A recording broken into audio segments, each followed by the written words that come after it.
everybody. So today is my first time ever making a video in my new apartment. So this is my new apartment. I posted a video about it, so go check that out. But yeah, welcome back to my channel. Today I have a respiratory video, and I just want to talk about like my new job, the new city and everything, and just an update.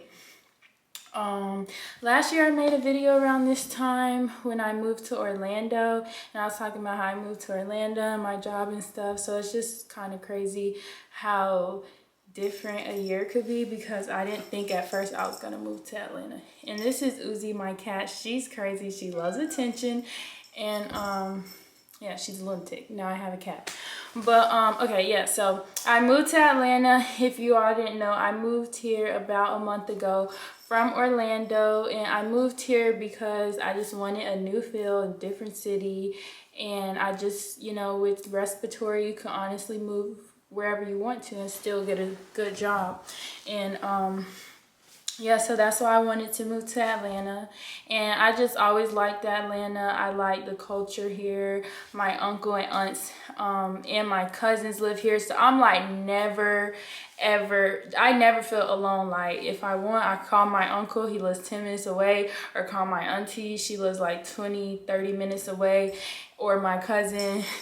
So yeah, it's really, I love living here. If there was any place in the United States that I would move to other than Orlando where I would feel comfortable enough with family stuff, it would be Atlanta. So yeah, I'm here.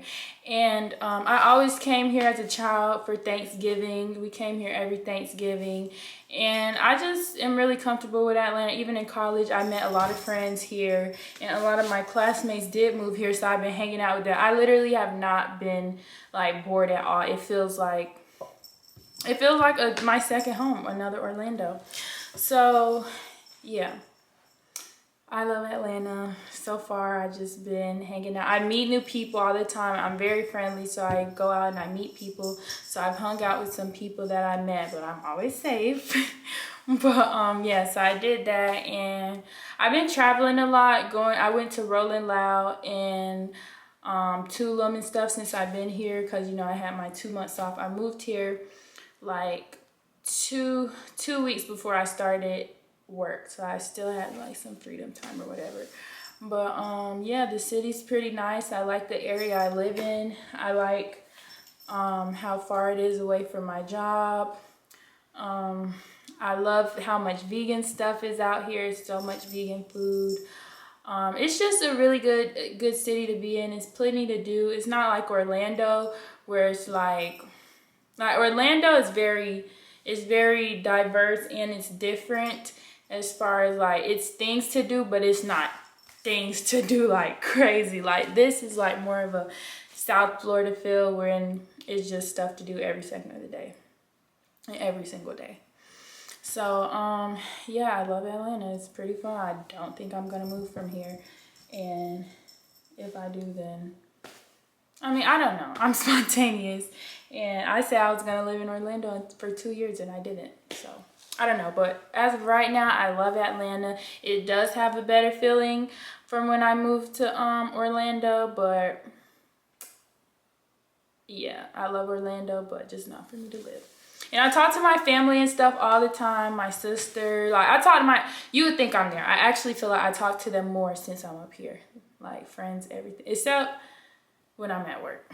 But other than that, I talk to them all freaking day. So that's not a problem. And I knew that. That's why I wasn't scared to move. Okay, so stop biting my foot. She's crazy.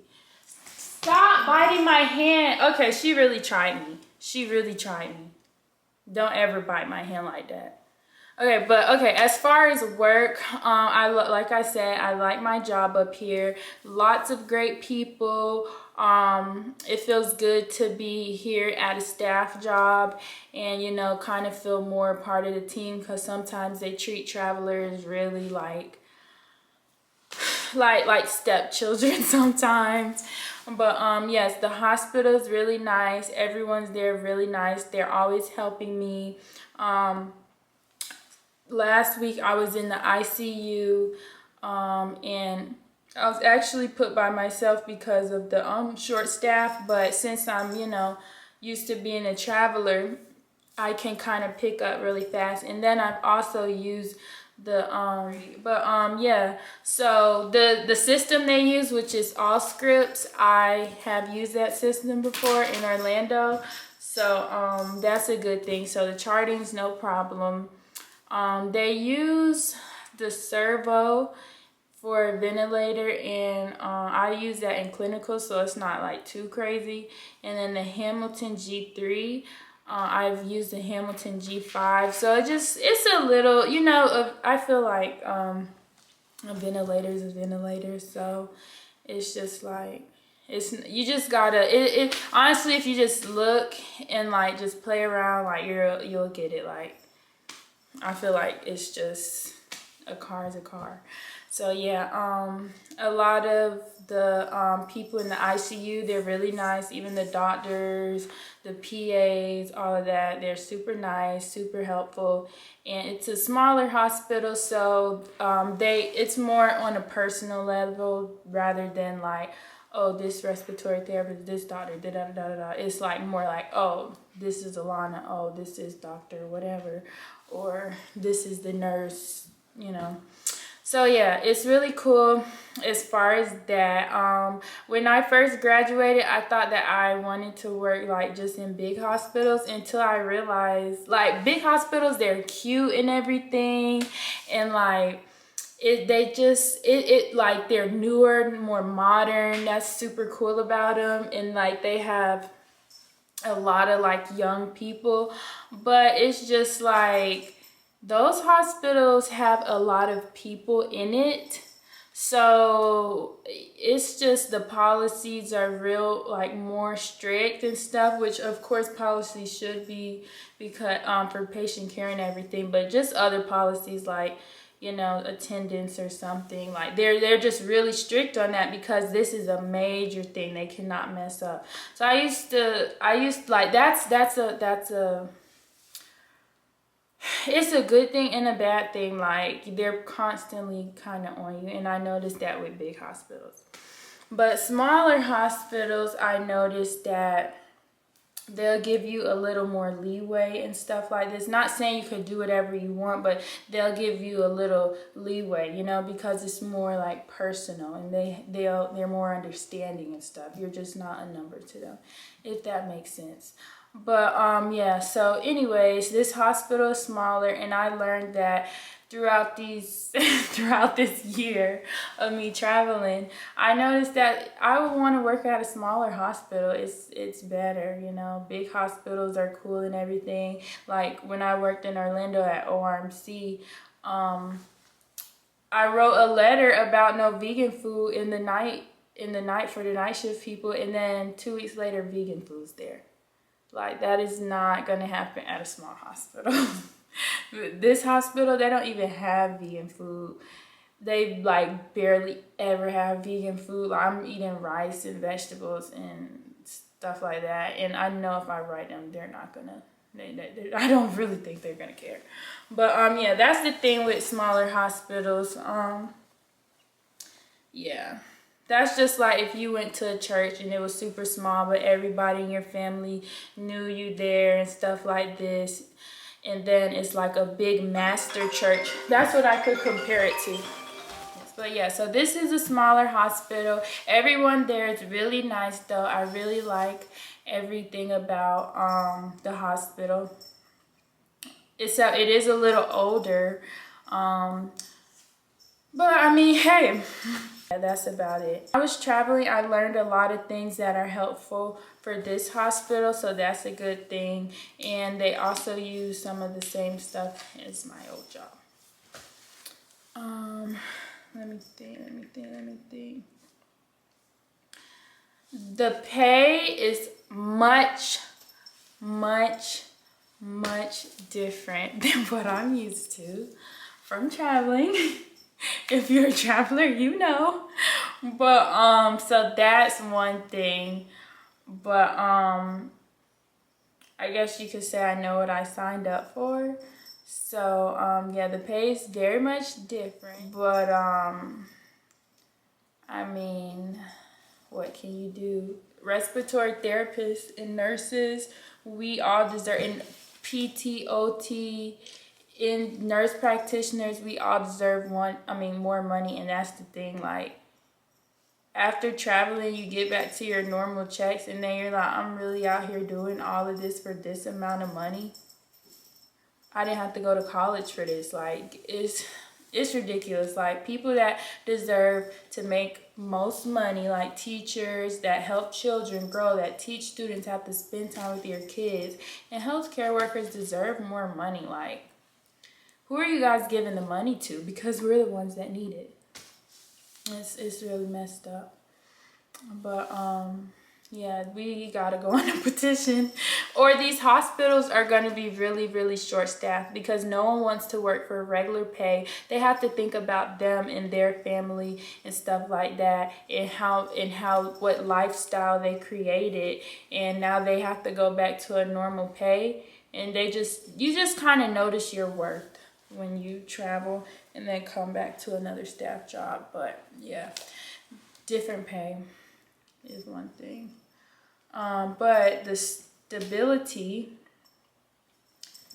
is really good, because I just go to work, come home, sleep, go to work, come home, sleep. My days off, I've been working 3 days in a row. My 4 days off, I'm just straight chilling. Going to the gym. I love the gym. What else? Hang out with friends, sit and watch TV.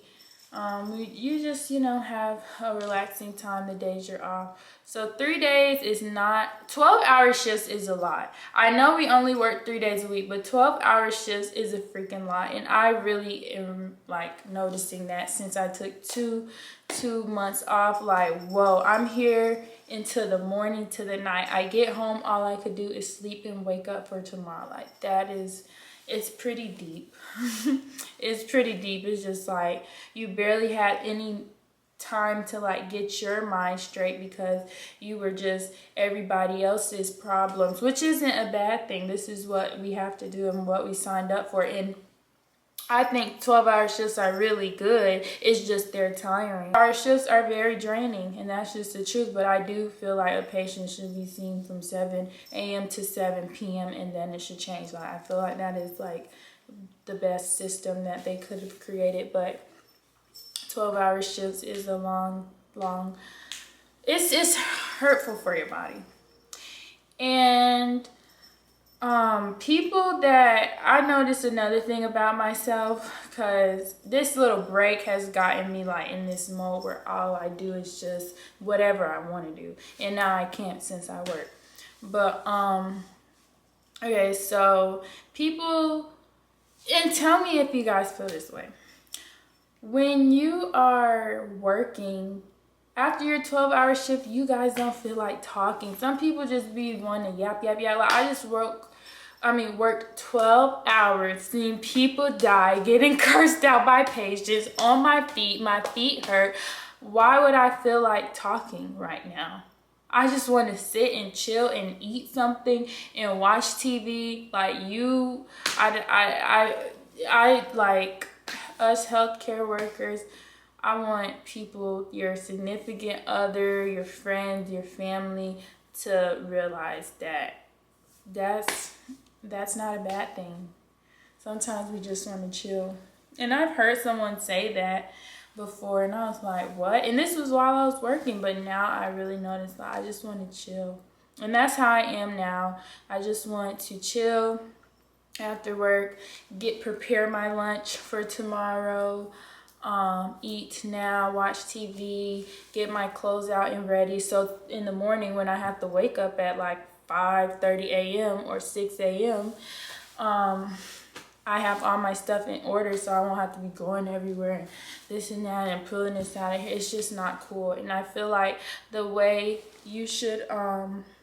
that everybody should would have a successful 12-hour shift is to prepare everything. I feel like you just need to have a system. You need to be organized. You need to get your shoes ready, everything like that. Have you some comfortable shoes. And it's go time. Like that's all you could do. And even for when you're at work, you know you got you about to be on the floors today, so you got to get breathing treatments ready. I say go get that plastic bag, go throw them nebulizers in there, go get some blood gas kits, because you know you got that to do. All right, then if you like organization, write out your medications and who you're giving it to, and you could cross them out, write notes. That's the best way to get through it. And then you do that at work. Then when you go home, do it all over again. It's the best way to get through it. Like, if you have a routine, if you prepare yourself, and if you make, it'll make things a lot easier. And I learned that. I feel like I learned that this time, but I feel like I learned that in Tampa too. Like, okay, gonna get this. And like sometimes it's like you don't want to, start right away, but when you're short-staffed, you're gonna have to start right away. Like ORMC, like sometimes I didn't start right away. I needed to mentally get myself together, but they weren't short-staffed at the time.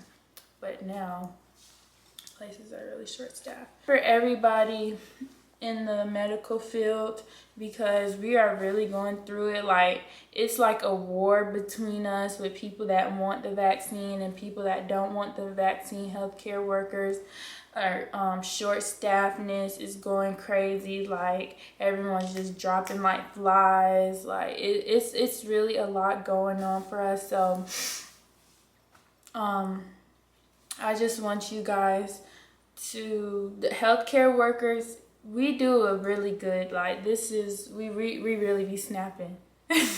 We be snapping, like, because who wants to do what we do? We don't get paid enough. And then it's just like we work 12-hour shifts, we take care of families, we see people die. Like, it's just crazy. So my thing is, healthcare workers, keep your heads up. Like, keep your head up, keep your head up. You gotta keep your head up, bro. Don't give up. And just know, like, I always think about, if this was my grandma, if this was my mom, if this was my dad, this is how I'm gonna treat them. And you got to treat them like that. And I know, like, we're short-staffed and stuff right now. Every hospital, I'm pretty sure, is short-staffed. There's a big shortage. But I'm just saying, like, still take care of them like they're your family members, and do the best that you can do to move fast. But you gotta remember, like, I would not want nobody rushing on my grandma. Like, I would be ready to beat some bitch ass. But oh my god. But yes, I'll be ready to knock somebody out, okay?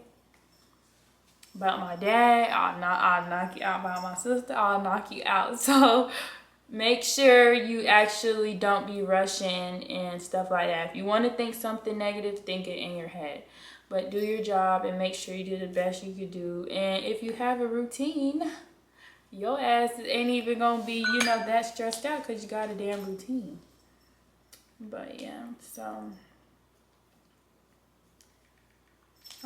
people are texting me from Orlando. I'm about to do I think I'm about to do a group FaceTime. So 2 people could see me at once. See, knock it out. You just gotta know how to do stuff. But anyways, okay, so this is my update on life, and I hope you guys like my new little background. I think this is definitely a place for me to start doing videos at. I should have put the light on. Let me see how it looks with the light. This is how it looks with the light. But anyways, okay, bye guys.